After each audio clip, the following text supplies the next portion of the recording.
Au cours des derniers mois, nous avons tous pu observer une forte remontée des taux d'intérêt et des spreads de crédit, en fait les plus violents depuis 1994. Dans ce contexte, et alors que les fonds euros affichent toujours un rendement peu attractif, Sycomore lance son fonds daté à horizon 2026. L'objectif, aller saisir les opportunités de rendement qu'offrent aujourd'hui les marchés obligataires. On en parle avec Stanislas de Baillancourt et Emmanuel de Cinetti, gérant du fonds Sycoyield 2026. Bonjour messieurs. Bonjour Nicolas. Bonjour Nicolas. Je vous propose de commencer en rappelant brièvement ce qu'est un fonds à maturité et de nous expliquer pourquoi vous avez choisi ce contexte de marché pour lancer ce type de fonds. Un fonds à échéance est un fonds obligataire dont la maturité est concentrée sur une date spécifique. Alors chez Sycomore, nous on est plutôt spécialisé dans les obligations d'entreprise, c'est là que réside notre valeur ajoutée. Et donc Sycoyield 2026 sera composé d'obligations dont les maturités se concentrent sur l'année 2026, soit un horizon de temps de 4 ans. Dans le portefeuille, c'est une stratégie buy and hold qui sera appliquée, c'est-à-dire que les obligations seront portées jusqu'à leur échéance, et ce pour offrir aux investisseurs un portage sur la durée considérée. Alors une caractéristique importante de ce fonds est que son risque va aller en décroissant, puisque avec le passage du temps, bien évidemment, c'est mécanique, le risque de taux va diminuer, mais également le risque de crédit spécifique à chaque émetteur va également s'atténuer, puisque la visibilité de cet émetteur s'améliore lorsque l'on se rapproche de la maturité. C'est donc un fonds qui s'adresse à tous les investisseurs. Pour les portefeuilles dynamiques, le fonds daté permet de faire baisser la volatilité globale du portefeuille, tout en offrant des perspectives de rendement attractifs. Pour les clients patrimoniaux, c'est un véritable relais aux fonds euros et une alternative crédible aux produits immobiliers de l'assurance vie. Et enfin, c'est une solution pertinente pour la gestion de trésorerie à moyen terme. Tout à fait. C'est bien résumé, Nicolas. Peut-être pour revenir sur ta question du timing, comme tu l'as dit tout à l'heure, on a une très forte augmentation des taux cette année, la plus forte depuis 28 ans. Et parallèlement à ça, on a également une forte augmentation des spreads de crédit, en moyenne 200 à 300 points de base en fonction des différentes notations. Ce qui redonne aujourd'hui vraiment du rendement aux obligations, et en particulier aux obligations d'entreprise. Il est vrai que depuis 10 ans, il y a eu un certain nombre de phases de volatilité sur l'obligataire, mais nous n'avions jamais décidé chez Sycomore de lancer de fonds à maturité pendant les épisodes précédents. Pour la première fois aujourd'hui, donc ça montre bien notre conviction dans la pertinence du timing actuel pour lancer ce type de produit.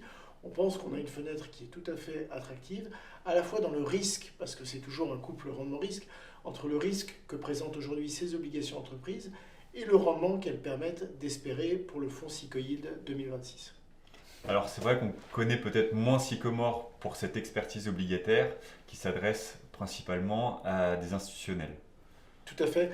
Et pourtant, depuis plus de 10 ans, Sycomore et notre équipe avec Emmanuel avons réalisé un grand track record sur notre fonds Sycomore Sélection Crédit, qui est aujourd'hui le plus gros fonds de Sycomore. Comme tu l'as dit, il s'adresse davantage par le passé jusqu'à présent aux clients institutionnels. Mais aujourd'hui, nous ouvrons cette expertise de gestion obligataire dans les obligations d'entreprise européennes, également à un public plus large au travers de ce fonds Sycoyield 2026. Et c'est donc la même équipe et le même process qui a été amélioré au fil de l'eau qui préside aux destinées de ces fonds crédits. Merci Emmanuel. Stanislas, j'imagine donc que l'échéance de 2026 n'a pas été laissée au hasard. Non, c'est vrai. Pourquoi 2026? C'est vrai que toutes les maturités se feraient à nous dans les années à venir.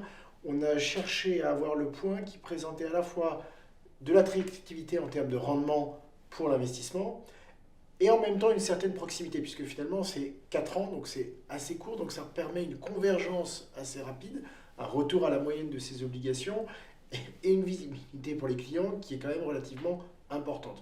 Par rapport en plus à 2027 ou 2028 qu'on avait également regardé et étudié, on avait très peu de différentiel de rendement entre ces différentes dates, mais une bien meilleure visibilité pour 2026 et aussi une moindre volatilité du coût de ces titres-là par rapport à des titres plus longs qui ont plus de duration et plus de sensibilité au taux d'intérêt. Alors finalement, qu'est-ce qu'on retrouve dans ce fonds? Quel type d'obligation, quelle qualité de crédit avez-vous privilégié? Alors déjà, on trouve des obligations uniquement libellé en euros. C'est-à-dire qu'il n'y a pas de risque de change dans ce fonds. Le principal risque du fonds sera un risque de crédit. Et évidemment, pour avoir du rendement, il faut prendre un certain risque. Le principal type de notation du fonds, ce sera le double B, c'est-à-dire en fait la partie la mieux notée du haut rendement. Le double B représentera environ 60% du fonds.